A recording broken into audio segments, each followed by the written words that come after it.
ከአንድ ግለሰብ ብቻ 54 ሚሊዮን ያጭበረበረ ድርጅት አለ።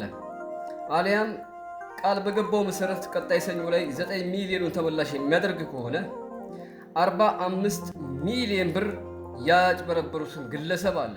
እነዚህም ድርጅቶች ከቻይና ወደ ኢትዮጵያ አስመጭና ላኪ ነን በማለት የተለያዩ ማሽኖች ማለትም ትራክተር እና እስካቫተር የመሳሰሉትን ከግለሰቦች ቅድመ ክፍያ ውል ይፈጽሙና ገንዘቡ ከተቀበሉ በኋላ ኩባንያው ከለከለን በማለት ገንዘቡን ሽምጥጥ የሚያደርጉ ድርጅቶች አሉ።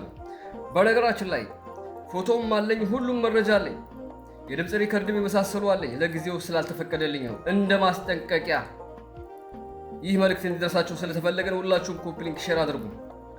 እነዚህ ድርጅቶች ከጅቡቲ ከቻይና ጀምሮ ማለት ትችላላችሁ ከጅቡቲ እስከ መሃል አዲስ አበባ ድረስ የተደራጁ ሲሆኑ ህጋዊ ላይሰንስ ያላቸው ነገር ግን የብዙ ግለሰቦችን ገንዘብ ቅድመ ክፍያ በመጠየቅ እስካቫተር ምናምን የመሳሰለው ወደ ኢትዮጵያ እናስገባለን በማለት የራሳቸውን ህይወት የሚገነቡ ድርጅቶች ናቸው። ወየውላችሁ። ምናልባት ይህ ድምፅ ደርሷችሁ ቃል በገባችሁት መሰረት የግለሰቡን ገንዘብ የማትመልሱ ከሆነ በአጠቃላይ 54 ሚሊዮን ጥሬ ዕቃውንም ሊሆን ይችላል ተመላሽ ካላደረጋችሁ በቅርቡ ሂድባችሁ ያለኝ ቀን በመረጃ ፎቶአችሁን እየለጠፍ ፍርስርሳችሁን ነው የማወጣው።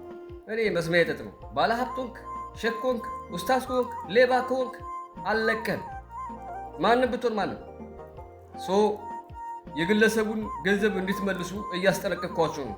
ያለበለዚያ ካርድ እንድስብ የፈቀደልኝ ቀን በቀጣይ ቪዲዮ በፎቶ እንገናኛለን።